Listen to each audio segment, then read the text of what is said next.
오!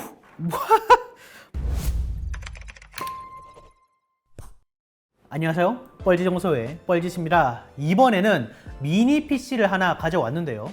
재밌으면서도 애매한 제품인데 해외에서 보내줬어요. 홍콩에서 왔는데 야, 페덱스가 3일 만에 보내주더라고요. 미니 PC이기 때문에 크기가 이 정도밖에 안 되고요. 생수를 가져오면 받침대거든요. 얘를 이렇게 내리면 생수보다도 약간 높이가 더 작죠. CPU는 라이젠 9 5900HX가 들어갔는데 이게 라이젠 모바일 CPU, 즉 노트북에 들어가는 라이젠 CPU 중에서 가장 높은 등급이에요.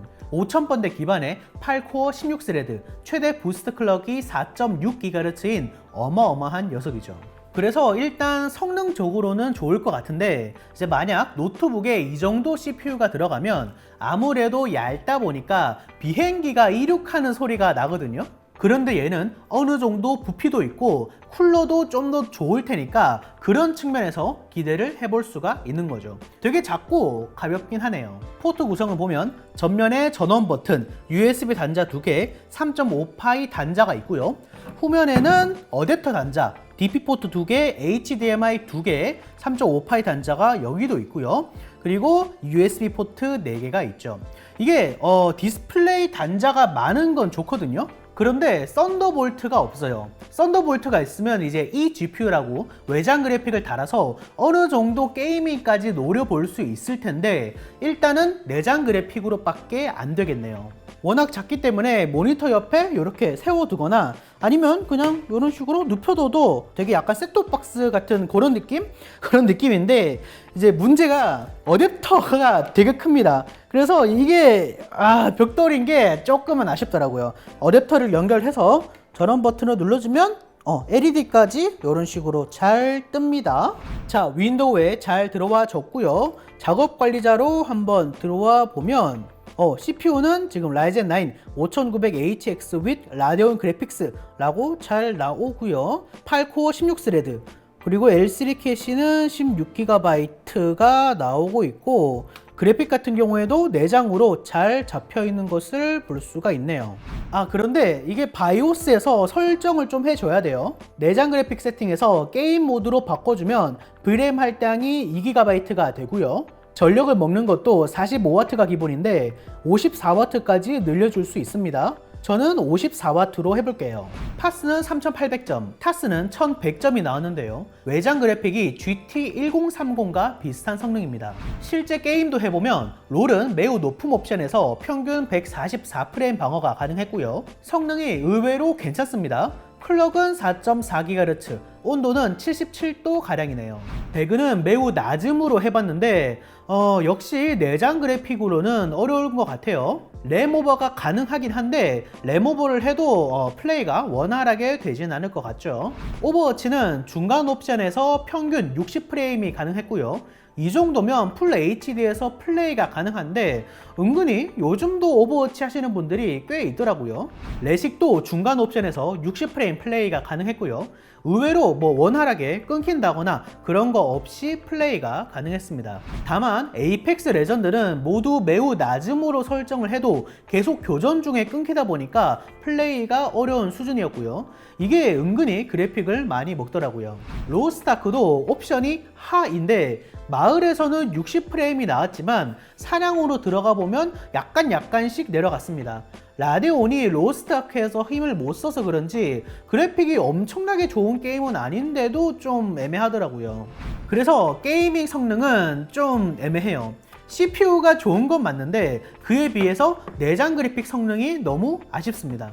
아니, CPU가 얼마나 좋길래 그러냐? 자, 시네벤치 R20인데요.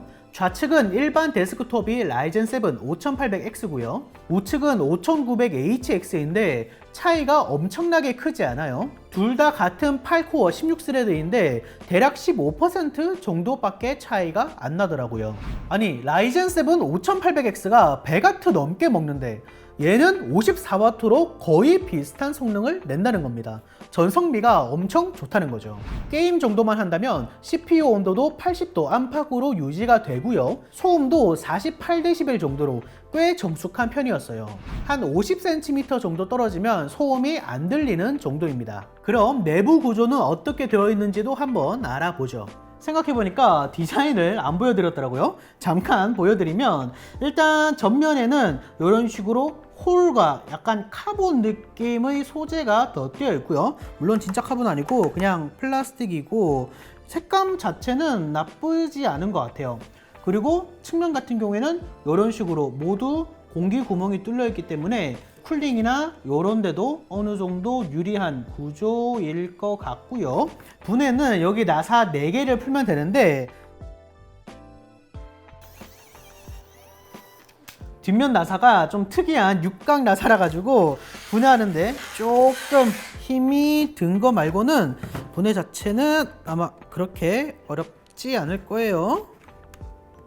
그리고 요 사이를 이렇게 벌려주면 이런 식으로 내부 모양이 나오네요.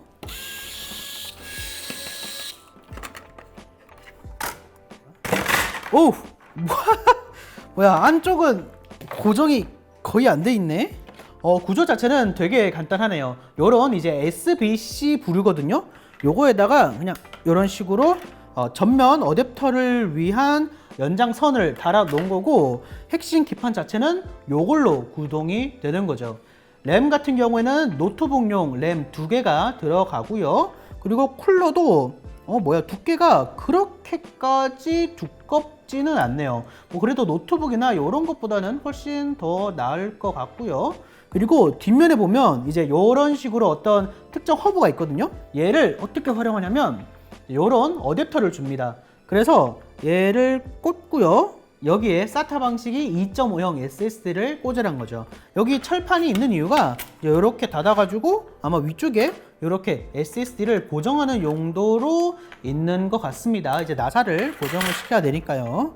요거 말고는 뭐 크게 특별하게 눈에 보이는 건 없고, 한번 요 쿨러까지 한번 분해를 해보죠. 그럼 이렇게 작고 귀여운 CPU가 나타납니다. 이런 직사각형 모양에서부터 아시겠지만 노트북용 모바일 CPU인 것을 알 수가 있고요. 그리고 다시 보니까 여기 전원부에 방열판도 따로 달아두고 나름 또 세심하게 신경을 썼다는 느낌은 드네요. 자, 이렇게 노트북 최고 CPU 5900HX가 탑재된 미니 PC를 살펴봤는데요.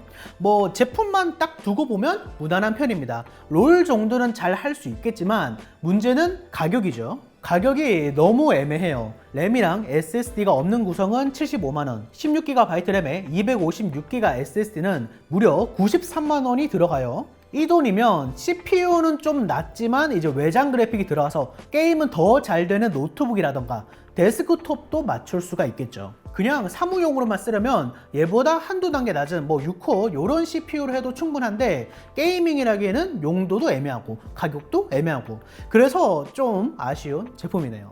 자, 영상 시청 감사하고요. 고르면 다시 옵시다.